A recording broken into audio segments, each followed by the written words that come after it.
Hey there, Cheesemeisters, and welcome back to the Peach Pod After Dark. I'm Jeff, and I like to say that if you're seeing me, you're having the worst day of your life. Because I'm unpleasant.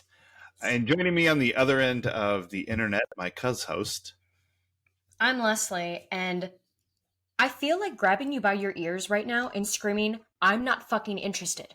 Instead, I'm going to drive home and do some accounting. Another strong choice. I had a feeling you were going to pick I like to think that if you see me, you're having the worst day of your life. Yeah. So that's why I had a backup. I like it. I like it. That was a good backup. Because I looked at it and thought, maybe I would do that one. It's a good one. It's such a solid one. Yeah. It's accurate of one's emotional state sometimes at work. So. Me this week. So this week, Cheesemeisters, we are watching the 2014 indictment of local news coverage masterpiece, Nightcrawler. Dan Gilroy, writer and director, starring Jake Gyllenhaal, Renee Russo, Bill Paxton, and Riz Ahmed, who I fucking love in everything, by the way. We are doing this in conjunction with Season 3, Episode 8, The Backstory. And our spelling connection is Bill Blair, who played the control room switcher, uncredited. He was in Dynasty: The Reunion. So this guy is, he's trying real hard to hold on to his spelling connection because he's like, this uncredited role I was in, and this isn't even the real Dynasty. It's Dynasty: The Reunion. It's like the one you don't want to go back and rewatch. That's the one I was in. But still, it counts, and here we are. And I'm glad it does. Me too. So, have you seen this movie before? I had seen it. Okay, I had not. Yeah.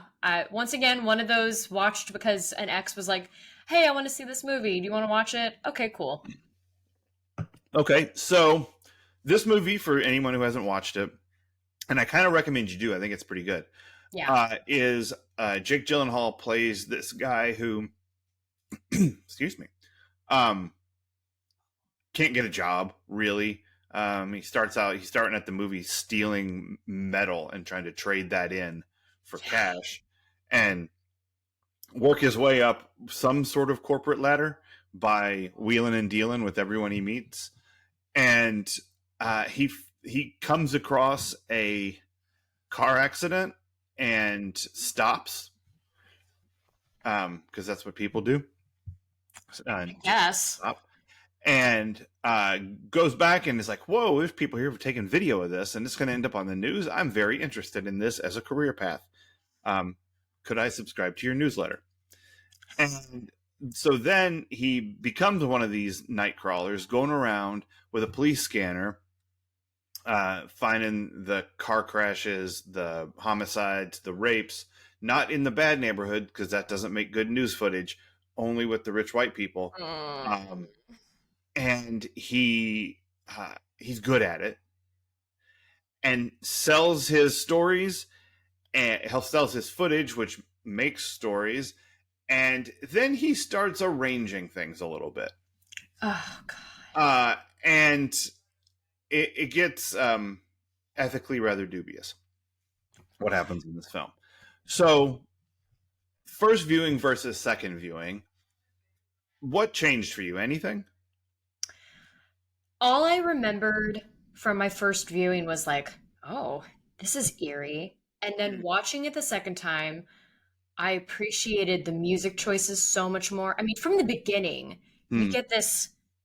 We'll talk about that in Needle Drop Forest, but like watching more and more, as I watched it the second time, I was so creeped out and disgusted, but also like, oh my God, this is an indictment on the news system. It's an indictment on people living behind not even behind their phones, but behind their cameras, because as he's recording, I couldn't help but think about, everyone wanting to be behind their phones and recording when injustice is happening. And I'm like, right. I get it. Mm-hmm. You're not solving anything. Right. Especially at this point, you're not showing us really anything we haven't seen find another way to make a difference. I beg of you. Right. Hmm. No, I agree. Um, so I liked this quite a bit. It went like, I read the synopsis of it, like the description, and I'm like, okay, roughly I see where this is headed. Um, but it went a couple places in the middle that I didn't expect it to go. Yeah. That really that I found were pretty interesting. And then I saw something online today, and I think it might be right. And I want to lead us up to it. I don't want to Okay. jump right in. So, um, the first thing about this is I had to look up. I was pretty sure, is this a real job? And it is. Oh Like, yeah. it is a real job. People get their police scanners, run around with video cameras, and then sell their footage to the local news stations. Um, and so, starting from that foundation, watching it last night, I was like, "This is gross." Yeah. Like, but a it is a very real indictment of local news coverage, and if it bleeds, it leads, and all of that stuff, which which is why I don't watch local news. Like, Mm. it's just you're just gonna see who got murdered somewhere last night. I'm good. I don't really need to see that.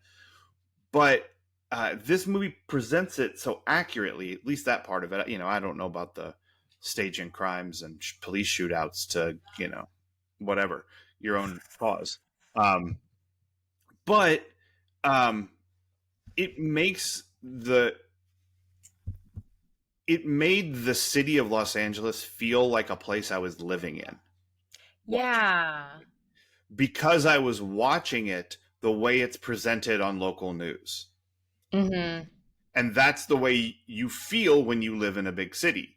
If you watch the local news, you're constantly fed this neighborhood bad thing happened. Somebody got, oh, be scared of this. It's all that kind of stuff. And it's the same in every city. I think it's worse in big cities because there's more people and more stuff to cover. Uh-huh. Like, but watching that made me feel like I live in Los Angeles when really I live in Chicago, but living in Chicago feels the same way as that. And it's not because I live in this horrible crime infested city. Like, I don't. This place is great. I love Chicago. Yeah. Um, but if you watch the local news, that's what you get. And so this becomes like this wag the dog, the tail wags the dog situation, Yeah. where the footage is driving the stories, and which has been a thing that I've kind of always felt about. Yeah. Um, Local news is just That's good you've always had that ability to see that though, because unfortunately, I feel like many people, either my age or I guess any age, it kind of took the 2016 election for me to start looking at news and nothing and other things more critically. Um, Also, getting into documentaries really helps. yeah. And we're especially if you're watching a documentary and you're able to remind yourself that the documentarian has a point of view. Yes. And so everything you're seeing is supportive of that point of view in some way. They're telling a story, you know. Hmm. Um, have you ever seen, I don't know if we talked about this or not, but have you ever seen um shit, what's it called? Kingdom of Kong, A Fistful of Quarters? I haven't. It's a documentary about a guy who was determined to set the world record for Donkey Kong. Okay. And and uh and you get into this, it's a little bit like this Nightcrawler thing where you like get inside this world that you didn't know existed but very much does. Hmm. And um because there are rules to it, there's a system at play, and there's people trying to, cheat the rules, and people trying to use the rules to their advantage, and a power structure, and all of this stuff. And you're like, this is just about who has the world record for Donkey Kong. This is crazy. And these people are nuts. Like, they're all so bonkers. Yeah. And it's so entertaining. And I get it. And I'm rooting for this guy to break the record because the guy who has the record seems like a real asshole. Like he just does. He seems like a real jerk. He does like a real jerk. Um, and so you're totally pulling for this dude, and then I was like, this is a perfect documentary. I love it, and I still recommend it. I think you should watch it. It's really really interesting. But then I learned one fact afterwards that changed the entire thing, and it's that the main character had already held that world record once before. No. Yeah, he wasn't this lone outsider striving. Like he'd been doing this for a while. They all knew who he was, and it suddenly put him in the system, not outside the system, and Mm-hmm. it changed my whole view of the thing. And so I think that like if you can pull yourself out of like put yourself behind the eyeballs of the person holding the camera, Yeah. you start to see what story they're showing you. So that's a perspective I've been able to have for a long time because I used to work at a local TV news station. Ah. Like I didn't go out in the field. I was in the studio, but seeing any kind of how any sausage gets made makes you go, "Oh, there's artifice." You know. Well, I think we talked about this after last week's pod because of something we're going Mm. to have to edit out, which is fine. Mystery. Um, but having been involved in the making of two documentaries Mm-hmm. and then seeing how, and then winding, oh my God, I'm Brandon. I've wound up on the cutting room floor. Except one of them, I was like one of the special features, and I went, fuck that nonsense. No one's going to watch that. Um, but It anyway, would if someone came in and poured a giant bucket of water on top of you and called you a cheese meister. there we go. They will when I make it and someone goes digging for all the shitty Mhm. stuff I've been part of.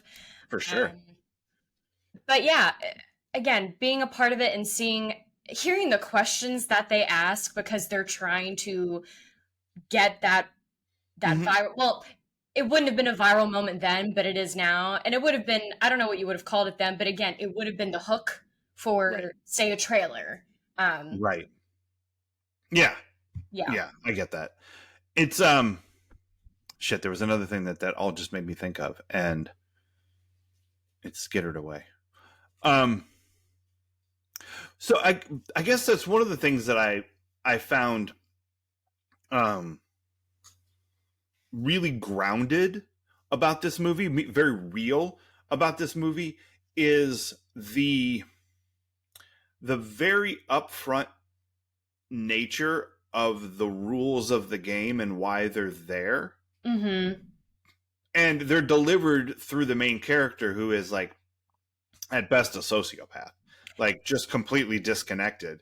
Yeah, But and like he is someone who has consumed the internet without context.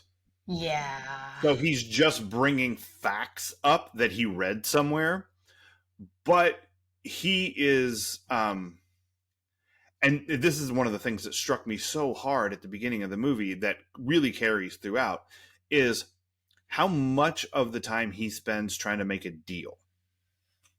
Like yeah, every conversation is him trying to negotiate something almost. There's probably a few that aren't, but by and large every conversation is a deal negotiation trying to further his goals. mm-hmm.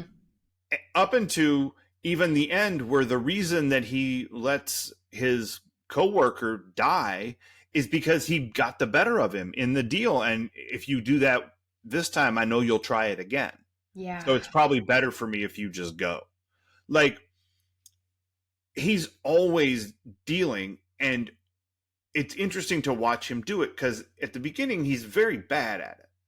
uh-huh, You know, like he goes all the way from like trying to talk himself into a job to trying to talk himself unsuccessfully into a free internship. yeah, Like they're like, we'd rather have anyone but you because you steal shit. And he's like, yeah. that's a good policy you've got there. I'm gonna fuck right off. But Um, after I attack you and steal your watch, right. Yeah, yeah, yeah. So like it's interesting to watch him go into all of these and the different ways he tries to like play his leverage. mm-hmm.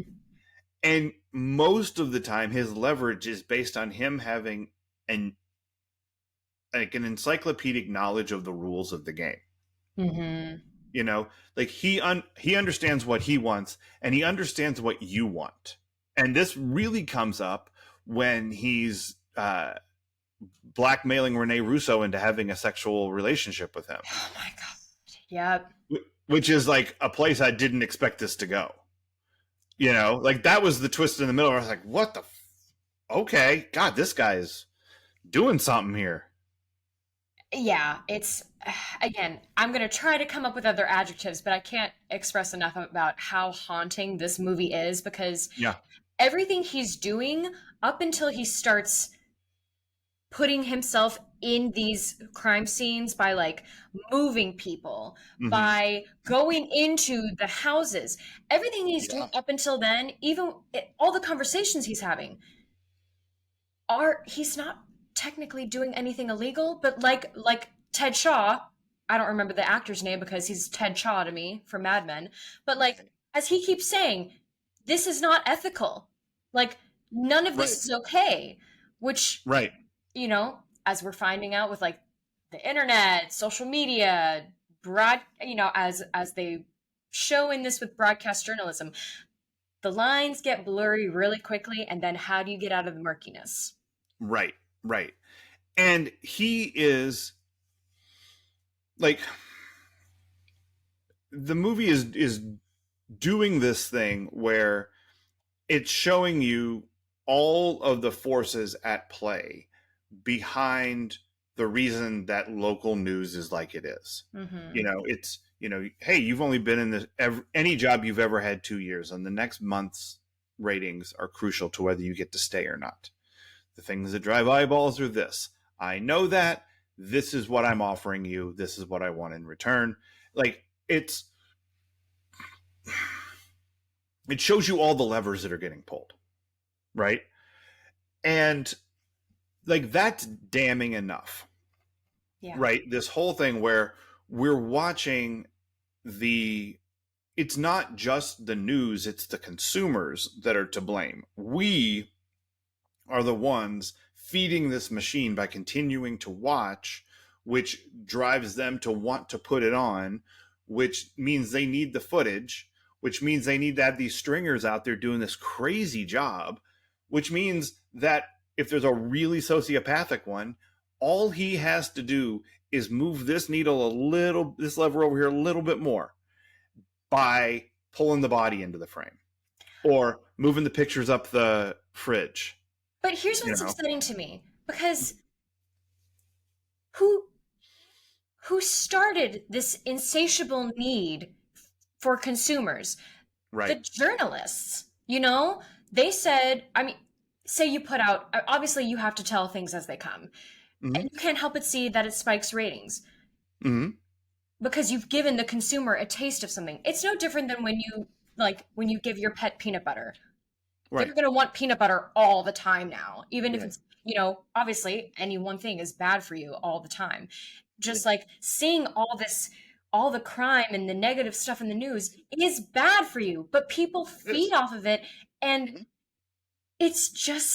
it's so alarming how we know these things are bad for us. We know that it's Yeah. not good to see. I was talking to a friend earlier who said, I just need to get through the election and then I can take a break from news. And it's like, you could take a break from news now.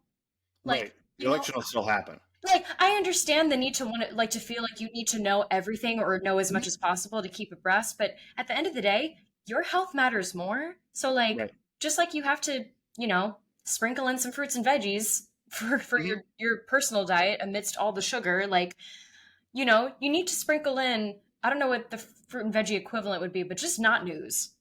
Right. Definitely. It's not good for you. Oh. And that's why I don't watch. I watch about 10 minutes of local news some mornings to see what the weather's going to be. You know. And even then, like Hurricane Helene just happened. Right. We're not in places where it's gonna affect us terribly, but obviously, like being at my parents', there was a lot of like residual weather that was nuts. Yeah. Mm-hmm. And they did the same thing they do every winter, but it was less cute. I like in the Yeah. wintertime when it was get the bread and milk. amazing. Right. And if you Right. understand that, we can be friends. Yeah.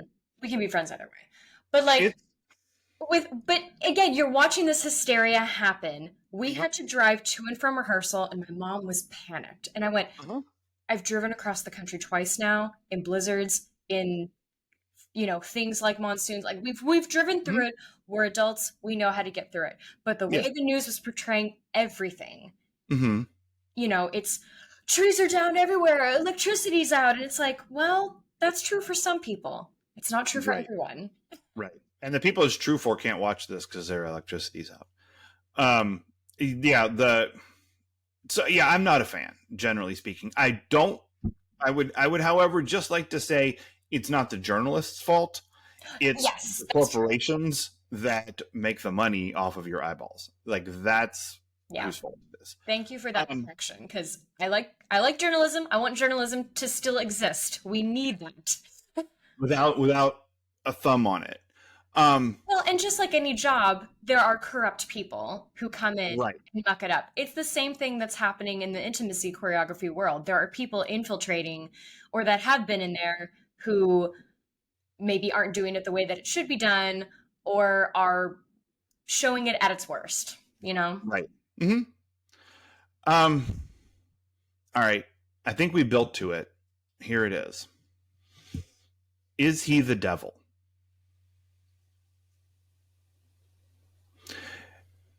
Here's the Hmm. case. Okay. His name is Lou, possibly short for Lucifer. Oh, God. I'm serious. These are things in the movie. I know, I know. Yeah. He keeps giving his clips to Channel 6, and their graphic kind of looks like three sixes, Oh. right? Like, I'm not saying is he the devil. I'm saying is that the subtext of the movie? Is the movie saying he is the devil? He's not just a sociopath. He is at the end when he says, you think that I don't understand people. What if I just don't like them? Oh, what a great Like, line. yeah. And he is doing what the devil does. He is constantly wheeling and dealing. Like he's bargaining your soul for a golden fiddle. Yeah. In every conversation, he's trying to make a deal. And the deals he makes give him more power and corrupt those around him. And That eventually, is go ahead. I was sorry, there's a bit of a lag, so yeah, that's fine. well, oh God, what was I gonna say now? Because I did think throughout this whole movie, there is the theme of how far are you willing to go Mm-hmm. to achieve whatever you want. You know, I don't want to say dreams because none of this seems like anyone's dream. This is about power. This is about getting higher up in the case system. Mm-hmm. It's about Or achieving more because again, with like Riz Ahmed's character, he's just trying to find a job. right, He's just right. trying to have money to live. And Mm-hmm. then the minute I would say he's the innocent of the movie. Like Mm-hmm. the minute he realizes that he can ask for more, he gets punished for it, and man, is that relatable. Like Right, right. you were doing what you're supposed to be doing, but because you asked the wrong person, or because that person just doesn't like you and you're not willing to play by their rules, play their game, you get punished for it. Well, or he tried to make a deal with the devil. But didn't everyone And else? Didn't Renee? yes, but she also like she became a follower. She became an Yeah. acolyte. Yeah. She didn't have to be killed because she became a believer. I think Lou is leading us and like we should follow is what she's saying. So I think that the movie it's bigger than those things. He's not trying to advance himself. He's trying to corrupt the world. Got And it. he's doing it through the media. Mm-hmm. And again, all he had to do was pull this lever over here about 6 degrees. And, he had to move this body 10 feet and he had to get to this site before the police got there and get all this gory footage but hold back a little bit, just a little bit, so that the next night he can get more. That's all he had to do to completely shift the focus of not only the news coverage, but the news coverage was then like the story behind this is fear, fear, fear. You should be afraid. Like that's what they're trying to. Yeah. That's what Rene Russo. He tells her. I think he tells her this is the story, and she starts to tell that story. Uh-huh. So he's using, you know, it's like the end of Superstar. Like what if Jesus came today when there was mass communication, you know, like there was no fax machine then. There's a fax machine now. This is beyond the fax machine. It's scanners and GPS and nightly news and morning news and 24/7 news. And all I had to do to corrupt the entirety of society was fuck with like 3 news stories. Mm-hmm. And that's the kind of shit the devil does.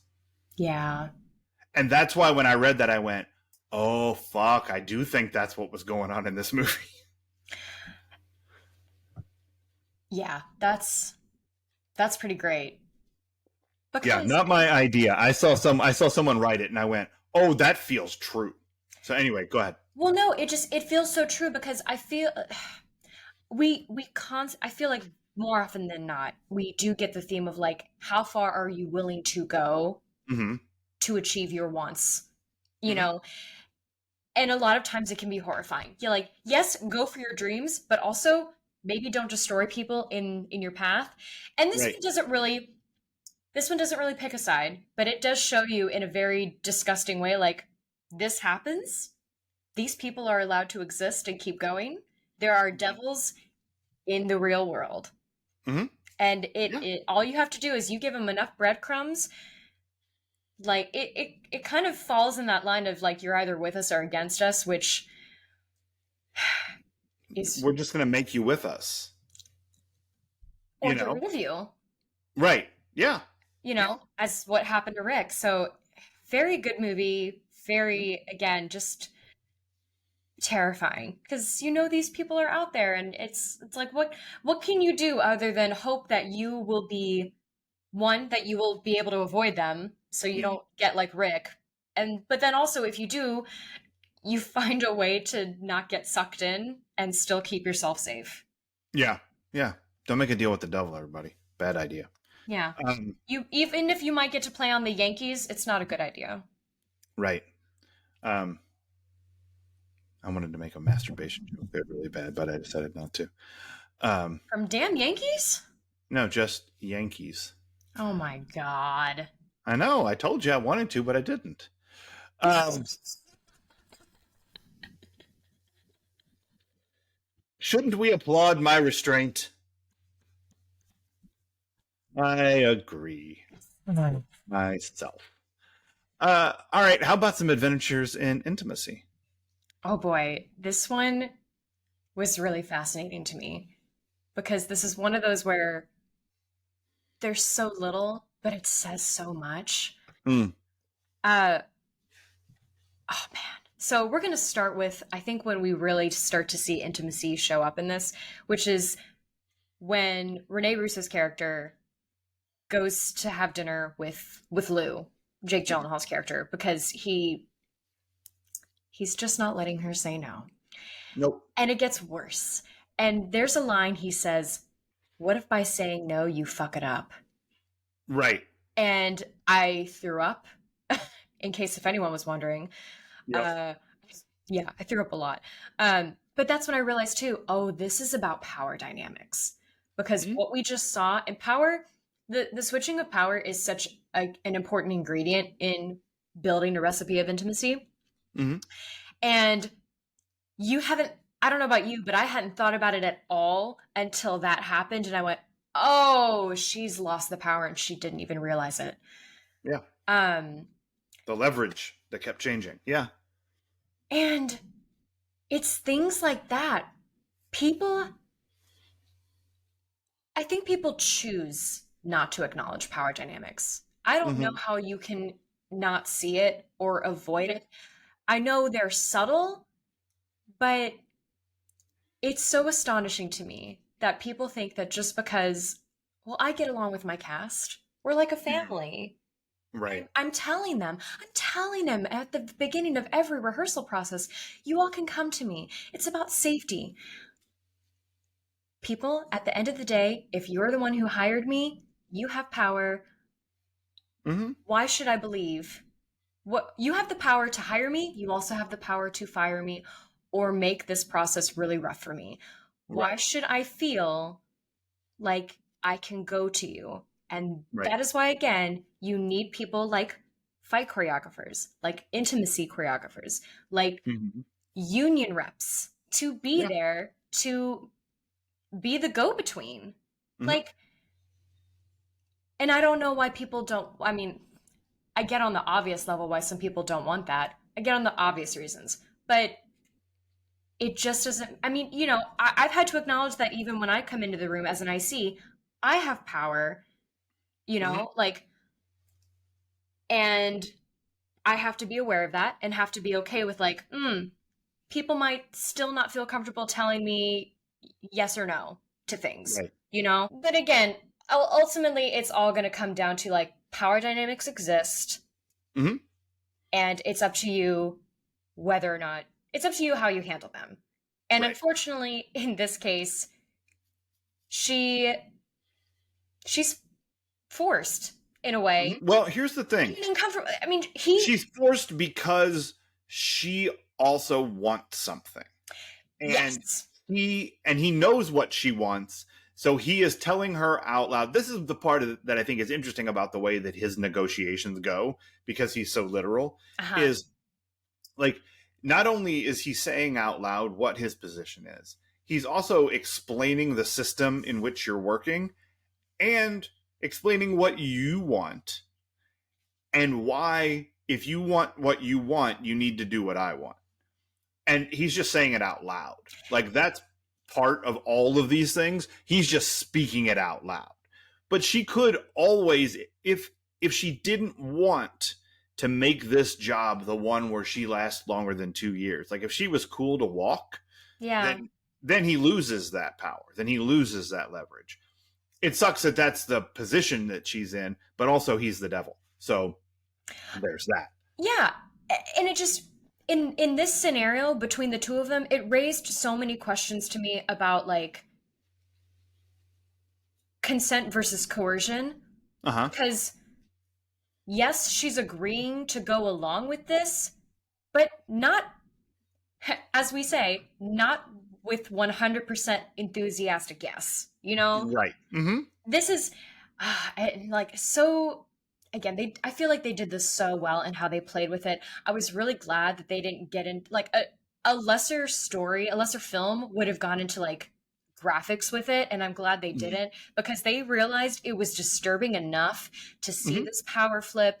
And later on, I mean, she is so taken in, and you see, I don't know who was moving closer. It looked like he was, but it would make more sense if she was moving closer, or maybe it was him.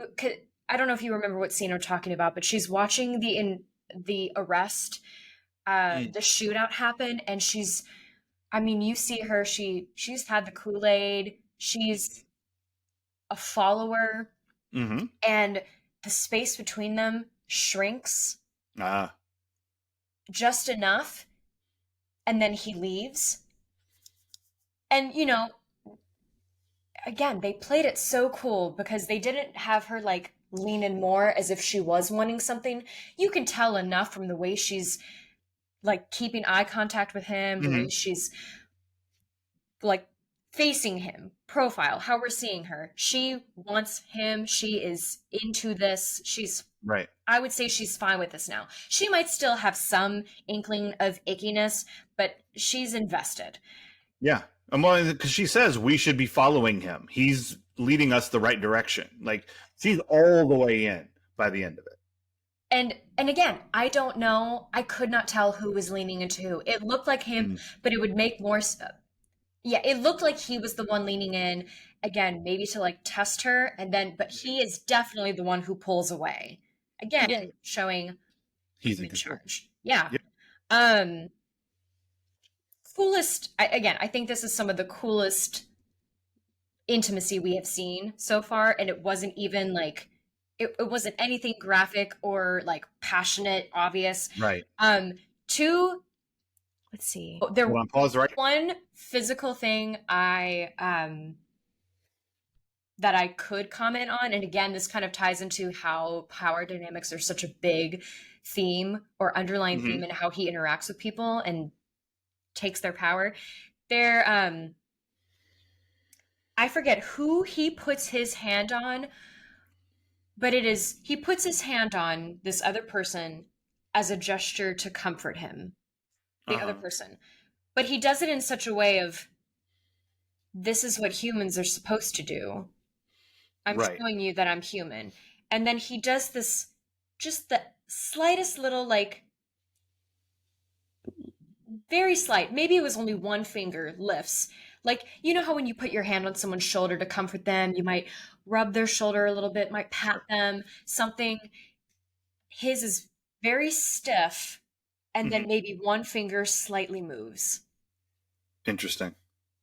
Because that is the most compassion he can muster. And it says so much. Like, again, Mm-hmm. this is Or humans do. or or he's a sociopath Well, and yes. doesn't know like human contact, or he's the devil. And when he puts his hand on your shoulder and moves his finger, now he's puppet master. Now he's controlling you. You Either know what I way, mean? doesn't it It tell could us be all of fascinating? these little things. Totally fascinating. Yeah, it could be all of those things. And this is why, again, people, I just, again, if you're not already, which I can't imagine people aren't, like, just watch it. Watch what people do with their hands when they interact with each other. Watch the distance between people, like how they open and close, how they face each other. It's all fascinating. Watch the way Gil Myers talks like this to people. Look, I know your motives are solid. Don't Um, watch anything that man does. My God. yep. Watch the way he sits on a chair over the top of you in the library and talks like this with his hands. You know, it's Gil so Myers. funny. I know you've mentioned this, and I'm gonna rewatch the next episode probably after this before the show tonight, but like I still haven't clocked how his hands move because I hate his character so much. It's very apparent in he talks with his hands quite a bit in Home and Away. And Your because favorite it's one. my favorite episode, I've seen it like a bajillion times, and so I clock all these little details. And the way he talks with his hands just fucking makes me laugh. I love it so much. God bless Gil I'm Myers. gonna have to force myself to observe him, you know, Yeah. Clockwork Orange style, because Right. Yeah. Yep.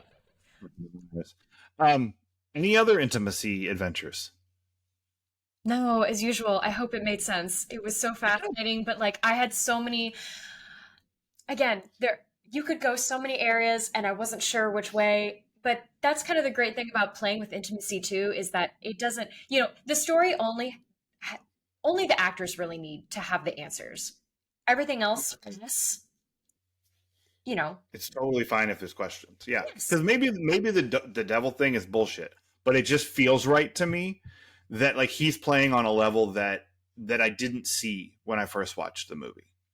Well, and again, You even know, if Dan Gilroy didn't mean for that to be the ultimate thing, because again, right, oh, this person's the devil, another common theme, right, it's still really cool. yeah, yeah, and I like the way they executed it if that's what they were doing. Um, all right, so let's take our telephoto lens and go into Needle Drop Forest, try to see what's going on in there. Oh man. So here's the thing about the music. I'm glad you have something to say about it because I don't. I got nothing. Oh, I do. Like, like I wasn't thinking about it while I was watching it, and then as I thought about it afterwards, and then I looked at the soundtrack, and I was like, I have no memories of any songs in this. Like, they didn't hit me in any way that it's penetrating. So please tell me something that's happening in Needle Drop Forest. Before I start, I want clarification Mm-hmm. because the person in charge of the music That would be like the composer. Yes, that's not the sound editor. Okay. So I'm answering things I don't know anything about. Okay. Caveat. So the composer does the score, Yes. right? And that's not like they've written the score. Mm-hmm. They and then the score is performed, but they're not the ones who choose um like when to heighten the music or when to lower it, or it should start here as opposed to here. Like Okay. that, that's like sound design and sound mixing. Okay. Um, so yeah, there's a lot of different sound jobs in movies, and they all do very slightly different things that create the whole thing. So I don't know if that answers your question, but It doesn't. It doesn't.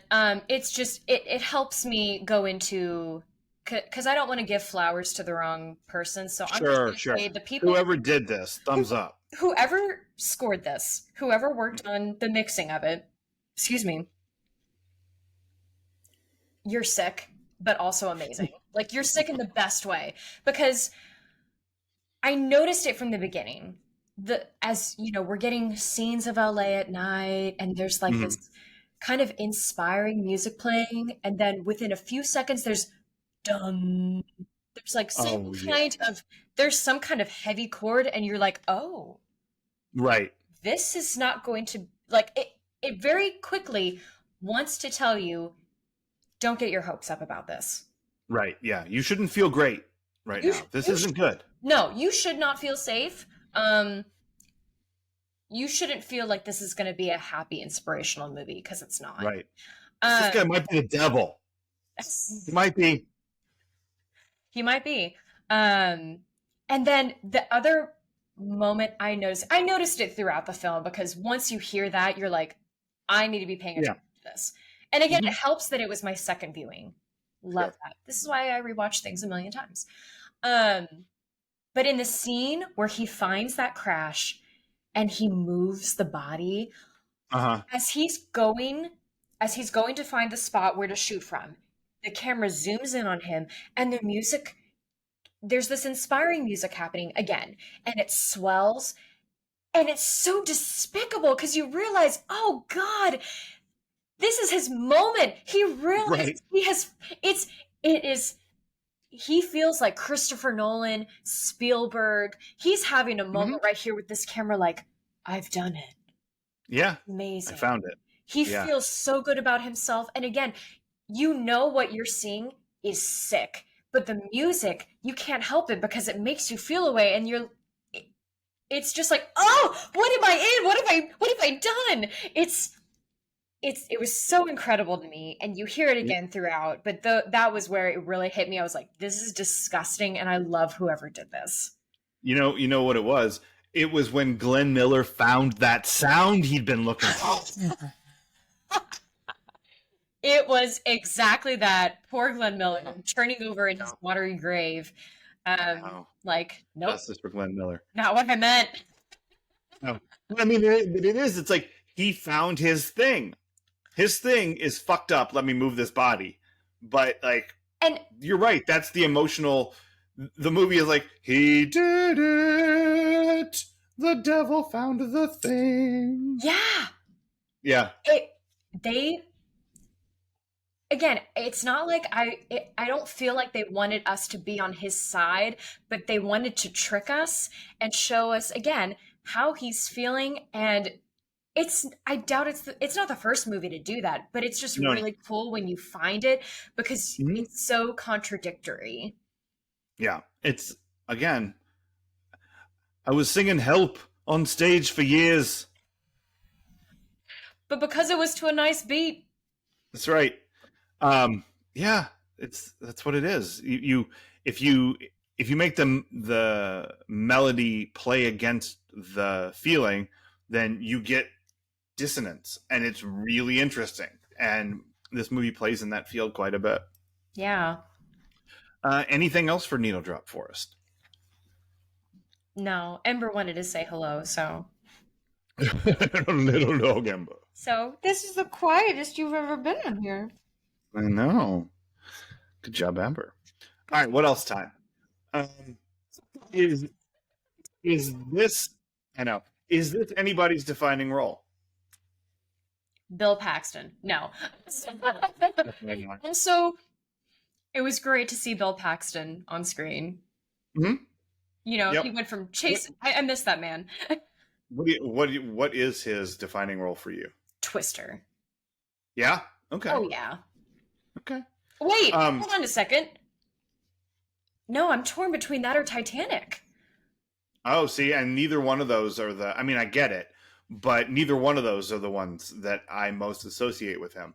The first is Aliens, Oh yeah. where he's the most obnoxious human being. Like he almost ruins that movie for me. How He over does. the top. Game over, man. Game over. Like I just he grates on my nerves so much. It flames On the side on of the side of my Wales. face. I knew Yeah. it. Um. No. Or it's he's Chet in Weird Science. Oh, that Those yeah. are very Okay. very early Bill Paxton roles. But just I hate the guy in Aliens so fucking much, and Chet is just a dick. Just real quick about Aliens, because we watched that whole series or the whole Uh, original quad, not I trilogy. don't even know. We Yeah, I don't even know. watched all the originals in the pandemic, and when we were watching the second one, it was one of those moments where I feel like anyone who first saw it would have been their head would have been in their hands because we went, "Oh, that's what this is from." Sure. You Yeah, know, yeah. it's just it's one of those things, and it's great. And Aliens kicks ass. It's a that's great movie. of But all oh things for me to like, Alien and Aliens, like I don't think yeah, anyone would expect me to like it, but I do. Um, nice. Listen to women. But yeah, fuck this guy in that movie. He's so annoying. Um, We love him. what is? Yeah, he's great. Um, what about Gyllenhaal? Is it the Red Era? Is that his most defining role? Red Era is just, you know what? Yeah, the for how often women have been, you know, labeled by whatever guy they're famous for dating or whatever. It's time that men are put in the same way. So yeah, All right, so because I don't give a shit, tell me about the Red Era Jake Gyllenhaal. Like, why are we supposed to be mad at this guy? What did he do wrong? I mean, he broke. They only dated for 3 months, but still, he clearly like she was in love with him. Uh huh. I am not speaking as a spokesperson, by the way. I don't know these people. I'm only going based off of the 10-minute version of All Too Well. And Okay. I mean, you hear that song and you're like, you had it bad. I feel like that's not his fault, but okay. Listen, I mean, it's not really his fault. It's just but how he handled it is probably his fault. Like I don't want sure. to. I don't. Again, all No, of we this look. is so old. But everyone has an ex. We all have exes that were like, you could have handled this better. You made Sure. me. You're the reason I'm a little crazy because over this breakup. Gotcha. You know? I like. Here's the thing. I don't want the Swifties mad at me. Like you guys feel how me. I will say it does seem like a lot for me to have to keep in my head. It's a lot of it's a lot of strands for the old duder said, which guys I'm supposed to be mad at on behalf of Taylor Swift. Like I just found out the other day I'm supposed to be mad at John Mayer. I didn't know that. But Wait, apparently I am. I know I don't know because I don't care. I don't care who she used to date, even though that's like the entire body of her work. wait. And I Like, love that everyone does, but I don't. It's fine. But go ahead, tell me why I'm supposed to hate John Mayer. that's not even just her, because I don't know if you're basing that off of comments you saw me have with another person, but like It might have been. he hurt a lot of women that we love Uh-huh. in music. So, you know, is it fair that it ruined his career? I don't think it ruined his career. Anyway, is I it don't fair think that it he did. kind of had to go, you know, quiet for a bit? No, but also I don't care because women have had to deal with far It's worse. fine. Totally fine. Hate John Mayer all you want. I don't care. I just can't. Not you. Not you. I mean, all the people who do. If you hate him for on behalf of Taylor Swift and other girls that he's dated and was a bad boyfriend, whatever he did, I don't know anything about it. I'm good. Like I'm probably gonna still like some of those songs. Like that's okay. As you Um, can. Listen, Gravity, yeah, yeah, great. Um, yeah, d- we were watching Jake Gyllenhaal in this, and like, man, he's so good at creepy. Like, he's yeah. a talented guy. You can find someone talented and also not like for how they broke your favorite musician's heart. Like, Sure. it's okay. Just like Taylor Swift said, both of these things can be true. Well, there you go. And Taylor said it. Edict. Edict! Man, you're making me out to be like, I don't consider myself a Swiftie because if you talk to actual Swifties and the stuff that they know, it's Uh-huh. they should be detectives. They should be private Right. investigators. It's Sure. amazing. I'm not that. Don't come for me. I just love her work. It's fine. Right. You're just closer to it than I am.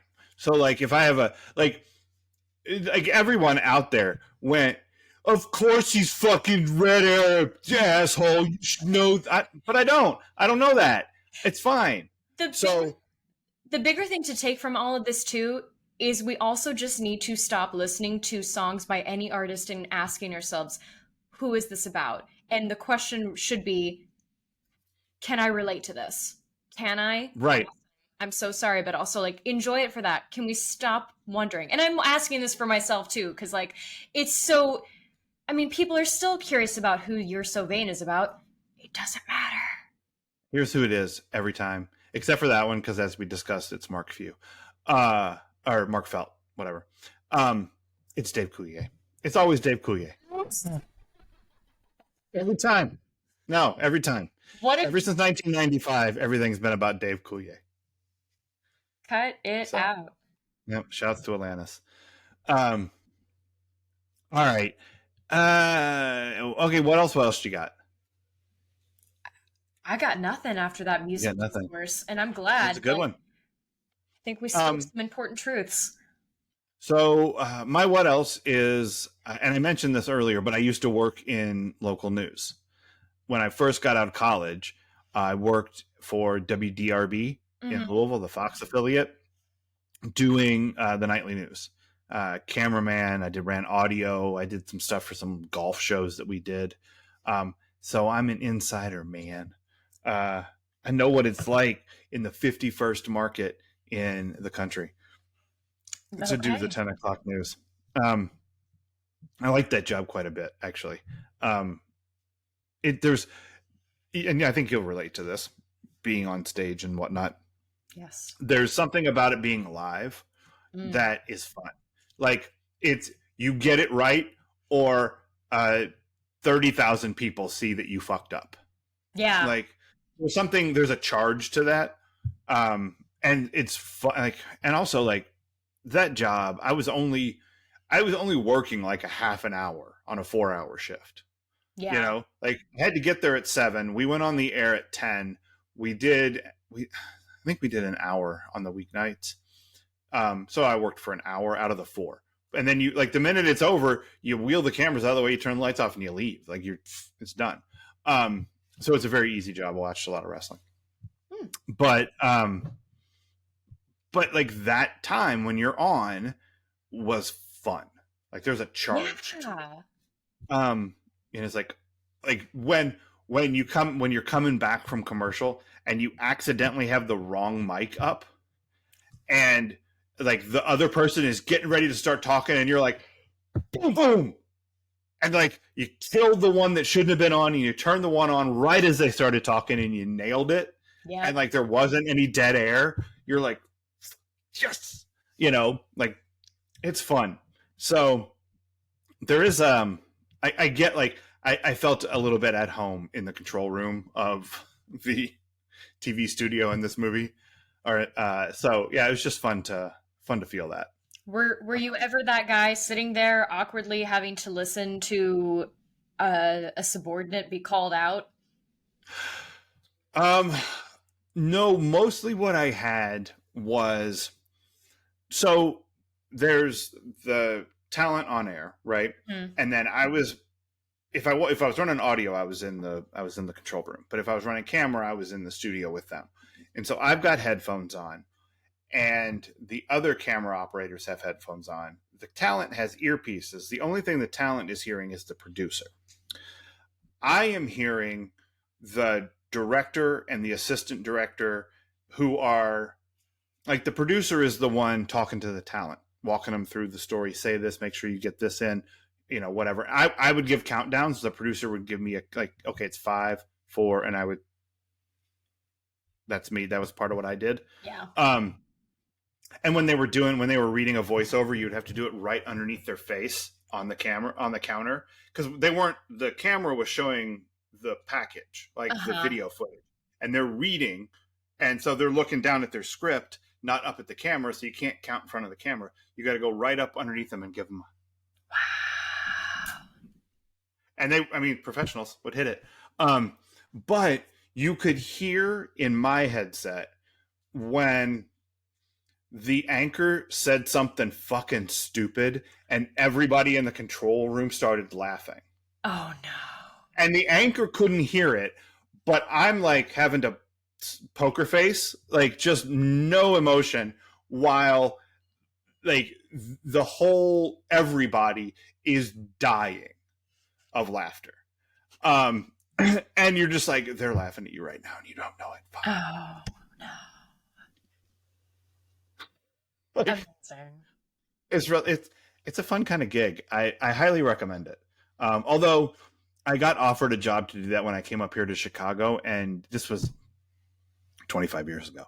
And they were taking the camera people out of the studio, and they were all like, there was one person remote controlling the cameras. I was like, that doesn't sound as fun. I don't know how they're doing it now, but I keep thinking about getting a job in like a newsroom kind of thing, and then I think I can't handle it. Yeah. I don't know. I liked it. I like doing that stuff. It sounds great, but like most things that sound great to me, I'm like, oh, there's this one thing that I can't get over. So there's always a thing. I know. I'm stuck on a fence. Yeah. Sometimes you just got to go, like everything has some bullshit involved. Yeah. Like, so deal with this place's bullshit until you're really tired of it, and then go find some new bullshit. Okay. That's all it is. It's just different bullshit. There's no place that's perfect. It's all going to be, something's going to drive you fucking crazy. But, like you like the good parts of it, and you deal with that thing until you can't deal with it anymore. And then you go find someplace that doesn't have that thing. Got it. And it has a different thing. It has another completely different pain in the ass that you did not expect to hate, but here you are. But it's different because you're not doing the old pain in the ass thing. Yeah, that's true. So that's what it's all about. All right, what is this the EST of for you?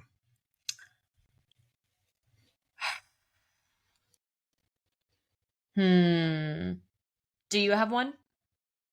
Yeah, and I kind of said it earlier, but like this feels the most like actually living in a big city of any movie I've ever seen.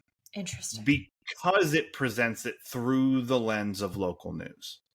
And local news feels like that's what it feels like to live someplace. Yeah. Is the experience of watching your local anchors on TV that contextualizes every city.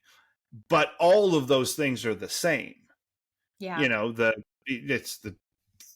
I could walk into, again, except for that sometimes they're remote control now, I could go do the job I did in any city. Wow. It's the same job. It's just, you could be on this network, that network. It's all set up the same way. You've got your 2 anchors. You've got your video wall over here where the weather lady and the sports dude, or the sports lady and the weather dude, depending on your station, has their shit. And you got your cameras, and you got a wide shot, and this one has a 2 shot, and this one over here has got a single, and now they're going to be over the shoulder. It's the same thing. Yeah. Every place, it's the same thing. And it's always the same setup. It is local tragedy, government something or another. Union's been on strike. He's down on his luck. It's tough. Ooh, it's tough. And then there's weather, and the last 5 minutes is sports. It's the same thing. Every place you go. Maybe at the end, there's a 15-second cute puppy thing. Yay. Yeah, everybody likes the cute puppy. But it's the same. And the beats are the same. So watching this, I was like, oh, this is what it feels like to be a resident of Los Angeles if you wake up every morning and turn on the TV. And Okay. that's how it feels when you're a resident of Chicago, when you wake up at 6 in the morning and you turn on the TV.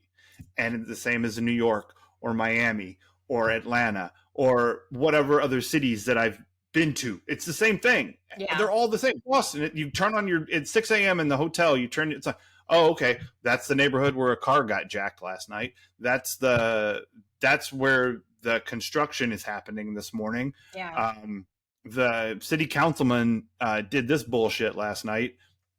Like every city's the same. Yep. And because this was presented through that lens of news, I was like, this feels real. You know? Yeah, and to that end, I'm gonna go with I think this is the darkest movie, literally and figuratively, about Yeah, it's pretty dark. broadcast. Would it be broadcast journalism? Yeah. Just want to make sure I get the terminology. Even darker than the backstory where they make it seem like lifestyles of the rich and famous, but Brenda never said that. Oh no, this is far darker, and I care far.